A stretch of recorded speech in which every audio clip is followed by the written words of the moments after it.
All right, cool. So we covered this last week. We started off with a short quiz. Everybody did fantastic. And we started on this lesson about learning. And we covered basically learning in the scope of behaviorism, this approach that basically said that most of our psychology comes from associating two things, if A, then B, or A and B go together. And that was called conditioning. The first thing we sort of focused on was classical conditioning, where individuals and animals and people, all kinds of beings, they learn to associate two stimuli. In this example with Pavlov's dog, those two stimuli were the bell and the food. So what originally created no reaction, the neutral stimulus, but through association, create and evoke a response. So that was the first part of what we covered for classical conditioning. And then we learned all these terms. That was just like an overload of terms, I know. But we could quickly go over them if you guys want. So the first thing you want to see in this classical conditioning scenario is the neutral stimulus, a stimulus that elicits no response before conditioning. So does anybody remember what the neutral stimulus is in this scenario? The bell. That's exactly right. Because at this point, even though the dog hears the bell, the dog doesn't react because he hasn't been conditioned yet. He or she hasn't been conditioned yet. All right, so let's go to the unconditioned stimulus. And we said that the unconditioned stimulus was a stimulus that naturally and automatically triggers a response. This natural and automatic part is important because the unconditioned stimulus is something that just biologically and very physically oftentimes evokes a response from an individual. So can anybody sort of guess or remember what the unconditioned stimulus was in this scenario?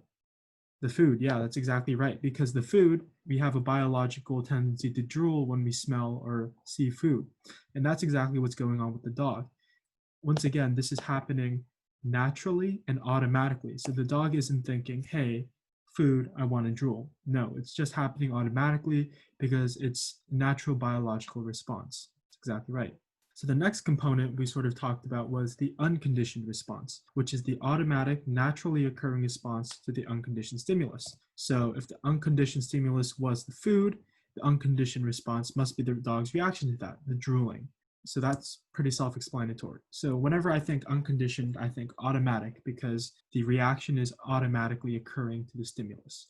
So then we get a little more complicated now as we, as individuals, start to associate these different factors. So the conditioned response is the learned response to a previously neutral stimulus. So the first thing we want to identify here is the neutral stimulus, because the neutral stimulus is causing the conditioned response to occur. So what would be the conditioned response now? Okay, the conditioned response would be the dog drooling in response to the bell, because the bell was originally the neutral stimulus. It didn't do anything to the dog. The dog is just like meh. But because the bell and the food were presented together and the food made the dog drool, the dog eventually associated the two together and began drooling, the conditioned response, only when the bell was presented. So reasonably, that would make the conditioned stimulus the originally neutral stimulus that eventually triggers a response through conditioning, the bell as well. So just to review, so the bell, originally a neutral stimulus, doesn't evoke a reaction from the dog. The food, an unconditioned stimulus, it automatically evokes a reaction from the dog, drooling. And the drooling is the unconditioned response, an automatic physical reaction. Then Pavlov would present the bell and the food together. So the dog would begin to associate the two, saying, hey, the bell comes with the food. Because of that association, the neutral stimulus of the bell now becomes the conditioned stimulus and evokes the conditioned response, drooling in response to a bell. So that's kind of the overview of what we covered last week in terms of the terminology. Okay, so quickly going over what we learned last week in terms of the processes. Acquisition is just what it sounds like. You acquire that association or basically learn that, hey, bell goes with food. The neutral stimulus goes with the unconditioned stimulus. Higher order conditioning is a secondary level of that. So for example, in the scenario given here, not only the bell being associated with the food, but additional like light or like lamp being turned on that is associated with the bell would cause the dogs to start drooling whenever they saw the bell or the light as well. But this kind of conditioning, because it has a second layer, is not as strong. And then most importantly, kind of this process of extinction, where if the dog, for example, continually received and heard the bell, but no food was presented, they would stop drooling in response to the bell because they would realize, hey, bell no longer means food is coming. And then we saw this process where acquisition, the behavior is learned and it's at its highest point in terms of response strength. Then, as the bell is presented without the food, the behavior strength lessens. But we talked about a phenomenon called spontaneous recovery, where after a short period of time of just like rest or like you're sleeping or whatever, when the dog hears the bell again, the conditioned stimulus, they'll start responding again, but starting at an initially lower level. So that's just like a phenomenon no one can really explain, but it just happens. Okay, we talked about generalization and discrimination. Generalization is, think about just the word generalize. It's taking something specific and becoming larger. The same kind of trend here in terms of its application to classical conditioning. Generalization is saying, hey, this stimulus, the bell, for example, is really similar to this other stimulus, let's say hitting a drum. They're both really loud sounds. So therefore, the dog might hear the hitting of the drum and start drooling at that because it's a similar sound and experience to the bell. Discrimination is the opposite of that. So discrimination is basically where you're able to tell the difference, to discriminate between two things. So the dog might hear the bell and the drum. Even though they're similar sounds, the dog only drools at the bell, showing that the dog can discriminate between the two stimuli. Okay, and the last thing we talked about in this very, very long lesson was applications of classical conditioning, because that's what psychology is all about. How do we use what we learn into real life? So we talked about how we could break drug cravings, like alcoholism, most frequently where we start associating a bad taste with alcohol. So, for example, like a psychologist might recommend putting a really bitter chemical in any alcohol you drink, so you'll unconsciously associate alcohol with bad taste and not want to drink it. This also applies to food cravings and immune responses, where our body's immune system could be even conditioned to activate when it receives a certain stimulus. Okay, so I saw a question in the chat. Let's see. Would generalization kind of be like when someone could have a burst of energy after listening to any bright vibration? So I guess when you hear sort of like thunder or like something that's really loud, it's kind of like scary, or like, I don't know, it kind of primes you to sort of respond to a threat. But even though the sound is not necessarily thunder, because you generalize, even if you hear, let's say, someone dropping a plate, because it's so loud and similar to other sort of scary sounds you've heard in the past, your body reacts with this burst of energy and kind of priming yourself to respond. Yeah, so that's a good example of generalization. So this week, we'll continue our lesson with behaviorism and learning, but this time we will focus on operational conditioning or operand conditioning. And that involves associating your actions with consequences, something we all come to learn fairly quickly as people. Our actions have consequences. So the main psychologist and thought leader who basically developed this idea of operant conditioning was B.F. Skinner. And he was inspired by this other thinker's law of effect, which basically said that actions with pleasurable consequences will occur more frequently, and actions with hurtful or unpleasurable consequences will occur less frequently. And the famous thing about Skinner was that he loved his rats. He loved his lab rats. So he developed this setup called an operant chamber, or just a Skinner box. And basically, he would test out his hypothesis of operant conditioning with this box and seeing what the rats would do. So here's a few scenarios that he might have done. So, for example, he might have set up the box so that whenever the rat pressed this lever, a pellet of food came through and the rat could eat the food. So in that scenario, what do you guys think would happen with the rat's behavior? If the rat presses the lever, food comes out. What do you think might happen to the rat's behavior? That's right. It would press the lever to get more food, because food is something pleasurable. It's like a yummy consequence, and it would condition the rat to keep on pressing the lever to keep on getting that pleasurable food. Okay, but you also see something a little cruel towards rats, but you see at the bottom this electric grid. So what if every time the rat pressed the lever, it got shocked by the electric grid? What would happen to the rat's behavior? That's right. It would stop pressing the lever because the rat would quickly learn that, hey, pressing this lever leads to me getting hurt. So I don't want to press it anymore. Yeah, so that's exactly right. All of you guys have a good idea of operant conditioning because it's like the most logical kind of something we learn early on from, I guess, just growing up as people. So again, terminology is important to psychology because we need to be able to talk about the things we experience and the way we see others acting. So the term used for encouraging a behavior or strengthening a behavior is reinforcement. It's kind of like the word reinforcement as a word outside of psychology just means making something stronger or more extreme. So in this context, the reinforcement would be something that would increase the rat's frequency of pressing the lever. So it would be the food. Because the food is presented every time the rat presses the lever, that behavior is reinforced and the rat keeps on pressing the lever. Okay, someone asked if there was no electric grid, what would happen? Well, if there was no electric grid, the rat would probably just keep on pressing the lever because it had food and nothing really bad came from pressing it in the past. So probably, yeah, that's probably what would happen. So once again, reinforcement, increasing the frequency or strengthening a behavior. So the food would be your reinforcement.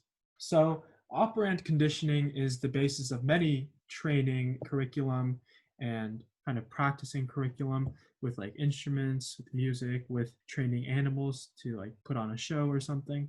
But an important concept to keep in mind through all of this is that it's very effective. Like dogs can do spectacular tricks because of operant conditioning to get that treat. Or you see at SeaWorld, like killer whales can do spectacular like dance routines in the water because of this concept. But the thing is, just because you have like a pellet of dog food, that doesn't mean your dog can do a complicated routine the first day. That's why shaping is important. And shaping is a concept in operant conditioning where you gradually get closer and closer and closer to the desired behavior through what you reward. For example, let's say you want to teach your dog how to unicycle. So initially, your dog is not going to know that. But here's how you could use shaping, basically sort of teach your dog how to do that. So first, you basically reward your dog anytime your dog even touches the unicycle, because that's a good starting point. If your dog is scared of the unicycle, your dog won't be able to unicycle. So you're rewarding your dog every time your dog touches the unicycle or gets close to it. For example, you give them a treat or something. And then as you get closer to the behavior you want, you start rewarding more selectively. For example, after your dog consistently approaches the unicycle, you stop rewarding your dog for that and only reward your dog when your dog actually climbs on and gets on the unicycle. This is our example, I know, but kind of the concept is there. So then you would continue to get more specific.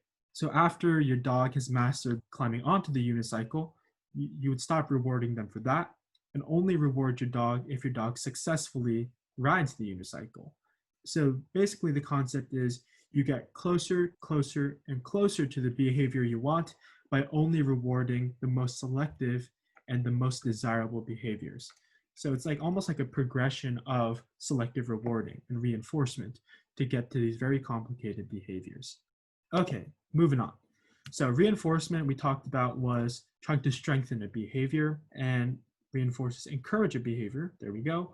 And punishment is the opposite. Punishers are meant to discourage a behavior. So I guess the classic example, let's say potty training your dog. You want your dog to go to the bathroom outside, so you would reinforce your dog by giving them a treat every time they successfully did that. If your dog does not do that, you might yell at your dog and ignore them, trying to discourage that behavior. So once again, the terminology gets very complex and branched out when talking about operant conditioning. And the two ways we sort of look at both reinforcement and punishment is through positive and negative. So in this context, you can't think about positive as being good and negative as being bad.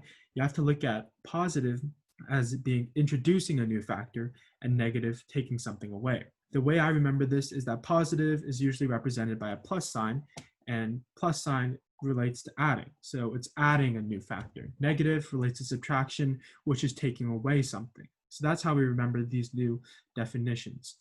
So let's look at these categories of reinforcement and punishment. So positive reinforcement, which is encouraging a behavior by introducing a reward. So you have the aspect of positive, introducing something, and reinforcement, trying to encourage or strengthen a behavior. So introducing a reward, an example of positive reinforcement would be the classic one of giving your dog a treat every time they do something correctly, because that is introducing something pleasurable to encourage that correct behavior. Let's see, now we have negative reinforcement. So negative reinforcement would be encouraging a behavior. Reinforcement is always encouraging something by taking away something irritating, because negative in this context means taking away something. So an example of this would be your younger sibling keeps on tapping on your leg and they're like, I want candy, and keeps on like tapping on your leg or your arm. That's really annoying. That's something really irritating. And then when you finally give your younger sibling candy, they'll stop doing that. And the reason they're doing that is because they want to encourage that behavior of giving them candy. And they do that by taking away whatever they were doing to irritate you. So it's a little weird to think about. It's kind of sneaky, but it's a way that your behavior can actually be increased by taking something away. Chloe brought up a really great example, taking aspirin to get rid of a headache. Yeah, that's negative reinforcement because you have something that's irritating or hurting you, the headache, and whenever you take aspirin, it goes away. So you want to take aspirin more and more, and that behavior is reinforced. That's a great example. Okay, so positive punishment. So when I look at that, I think punishment, discouraging a behavior, and positive, introducing something new. So that's basically what it is. Discouraging a behavior by introducing an irritating or unpleasurable factor. For example, let's say every time you do something wrong, your teacher, I don't know, your teacher yells at you. Terrible example, teachers shouldn't yell at kids that much, but let's say that's what your teacher, how they teach. So that would be discouraging that bad behavior of, let's say, not doing your homework by introducing something that's really hurtful and unpleasurable, yelling. So that's an example of positive punishment. Negative punishment is kind of tricky to grasp your mind around. Discouraging behavior by taking away something good.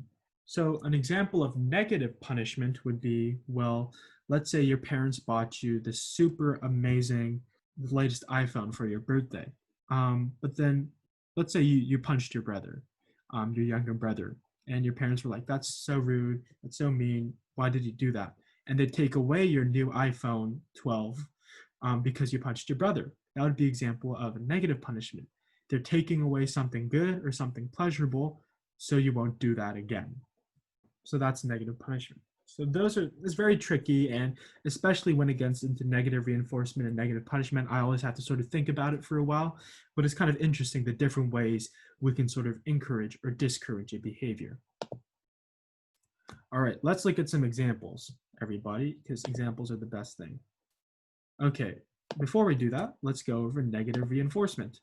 So negative reinforcement would be, let's look at the words. Negative, we're taking something away. Reinforcement, we want to increase the frequency or strengthen a behavior. So an example of that would be taking away something bad or hurtful. The great example Chloe gave was aspirin. So we have a headache, that's something bad, we don't like it, it hurts, but then we take an aspirin and it goes away. That makes us feel better, it makes us feel good. So that's why that behavior increases. The taking the aspirin, that behavior is strengthened because of that negative reinforcement. All right, so the annoying ding ding sound you hear in the car until you put on your seatbelt. I don't know how often you guys experience that, but let's say like I'm having trouble like finding my seatbelt. And it's like in the morning, I'm tired. I have like my backpack with me and I'm like done basically. And I don't put on my seatbelt. The car makes that ding ding ding ding ding ding ding ding sound. That's really annoying until you put on your seatbelt and then it stops. So what kind of reinforcement or punishment strategy would this be? Do you guys have any ideas from what we covered in the previous slide? Okay, so actually guys, this is negative reinforcement. It's like the example of taking aspirin. Because the annoying, irritating thing is that ding, ding, ding sound. Like, who wants to hear that? That's so annoying. And then when you do the desired behavior, which is fastening your seatbelt, everyone should, that sound goes away.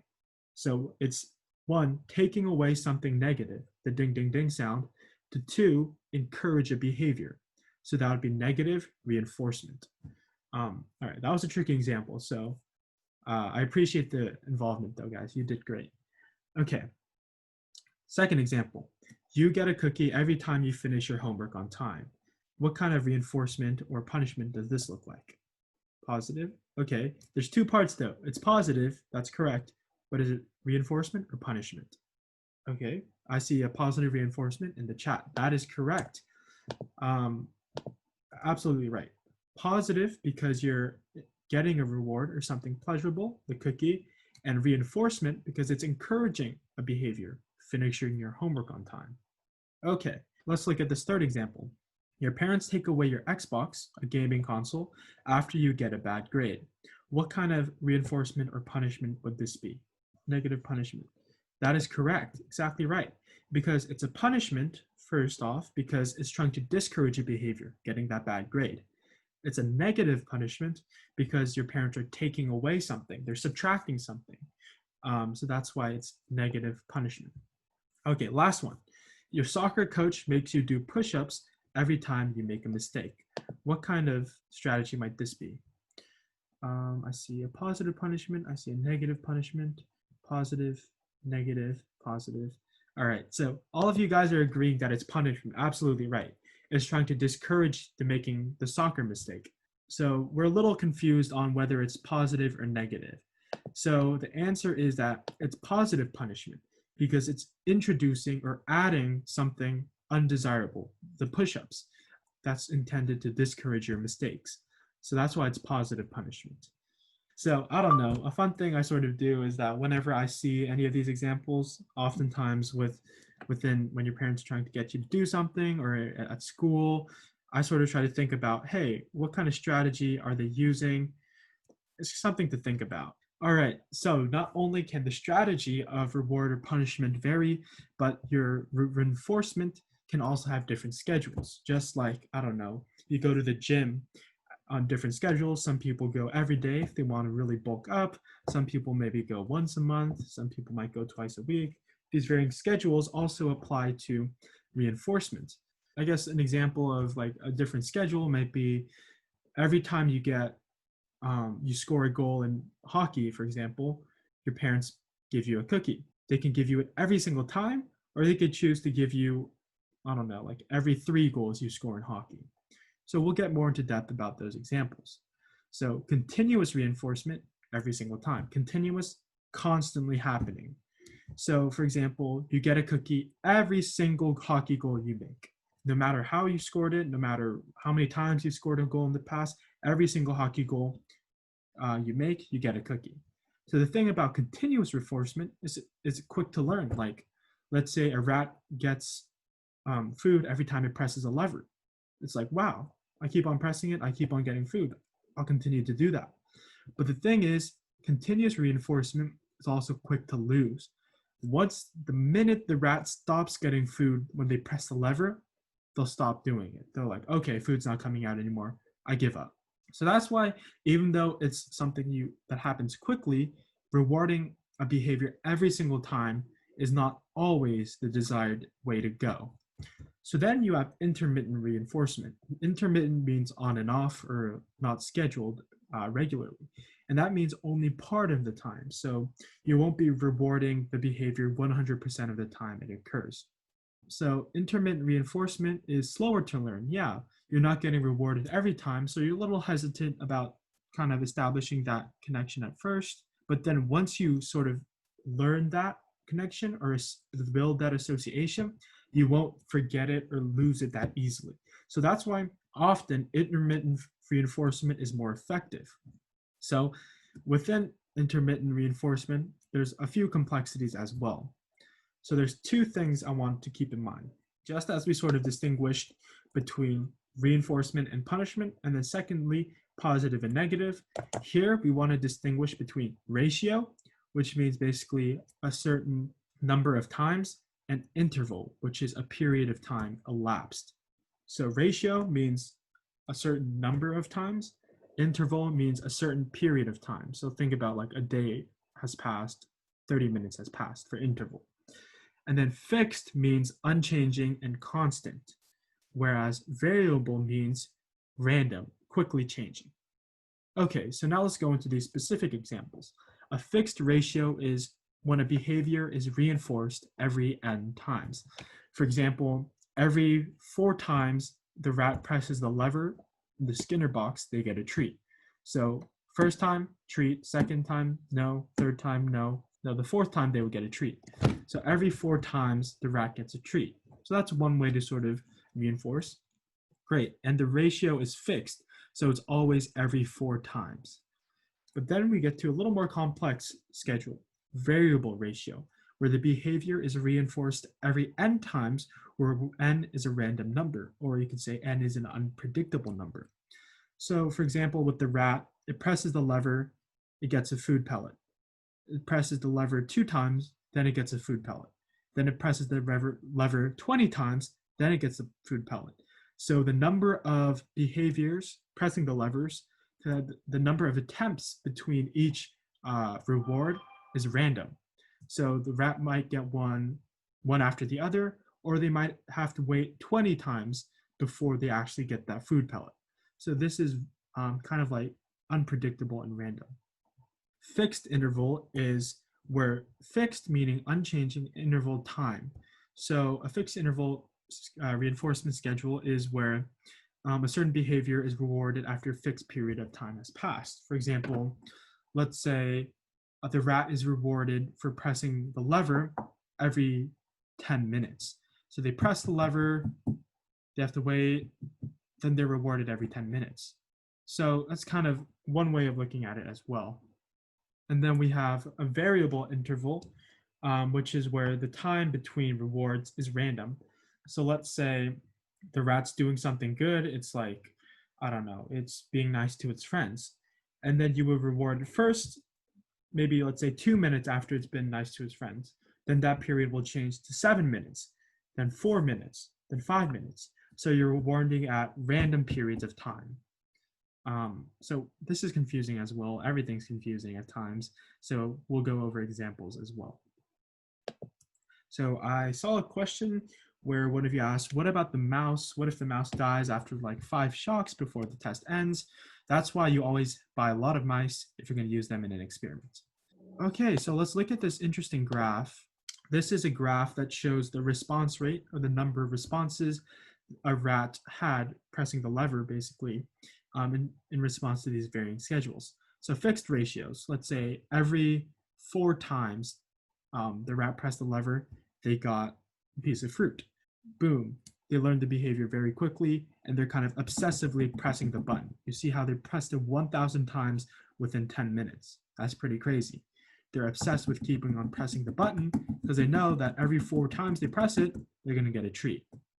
Here, variable ratio is basically the rat might get it after every 4 times. They also get it after every 10 times sometimes. It's an unpredictable number of times the rat has to press the lever to get the reward. Here, the behavior, it's also similarly almost as quick, but it takes a little longer. See, it takes about 24 minutes for the behavior to reach that 1,000 count, because the rat is not really as sure that they'll get the food, so they're a little more reluctant to press the lever as often. Now it gets really interesting. So fixed interval. So the rat will basically get the reward, let's say every 10 minutes. I think, yeah, about every 10 minutes. So what you see here is that when they get reward, they start pressing like crazy. It grows very, very quickly here, the amount of responses. Then after some time has passed and they don't get a reward, they don't press it as much. But when they get the reward again, it grows really fast. So they start to realize that, hey, after this amount of period of time, I'm going to get food. So I keep on pressing that button every time that time approaches. For example, it's kind of like this phenomenon in basketball or like sports where as the clock starts winding down, the players try even harder because they know the reward, winning the game, is coming sooner. So that's why the response rate increases drastically when the interval is coming to its end. Okay, and then you see this long, the steadiest and most regular pattern of responses of pressing the lever that the rats displayed. And that happens with variable interval. So the rats were sometimes reinforced after, let's say, 10 minutes here, but then they were reinforced after 2 minutes. They got food after 5 minutes, then 1 minute. So it was random. But this kept the rat on its toes. So that's why it kept on pressing the button at a steady rate. So this promotes the most consistent long-term behavior over time. So this is why variable interval for something that you need to maintain for a long period of time, like a skill or like playing an instrument, often is the most effective way of maintaining that as a reinforcement schedule. Okay, so let's go over some practical applications and examples of operant conditioning. So one way that operant conditioning really plays into daily life is with sports or any kind of really endeavor or kind of skill you're pursuing. Because, well, if you reward yourself every time you do something successfully, hey, you're going to want to do it more. So let's say making a basketball shot or hitting a baseball. That's really, really nice. And that's oftentimes very effective. But something that this sort of operant conditioning can produce is superstitious behaviors. So superstition, kind of believing that like there's something going to happen or like a certain force controlling things when there is not, kind of like this superstition that lots of sports players display. Like you see Steph Curry chewing on his mouth guard. You see baseball players like redoing their gloves every time. Figure skaters, they tie their like skates like in a certain way every single time. Lots of times for volleyball players, they have a certain routine before they make a serve. And that's because operant conditioning was at work. Let's look at the example. Wayne Gretzky, one of the best hockey players of all time, always put baby powder on his hockey stick. Let's see how this behavior might have happened. So to us, that seems totally strange. Like, why would someone want to do that? That's so weird. But let's say Wayne Gretzky, one day, like, let's say a friend recommended to it, or he just wanted to try it out. He put baby powder on his hockey stick. Let's say that game he scored 20 points. He was the best player on the court that day. Because he did, so in his mind, Wayne Gretzky would think, because I did this, I was rewarded with an amazing game. So he believes that the amazing game he played is a consequence of putting baby powder on his hockey stick. So he'll want to continue to have good games, so he'll want to continue putting baby powder on his hockey stick, even though to others that might seem irrational or completely superstitious.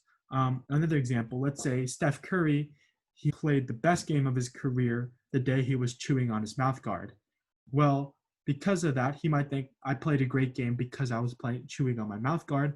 I want to chew on my mouth guard every single game from now on. So that's how superstition and superstitious behaviors can arise out of the principles of operant conditioning.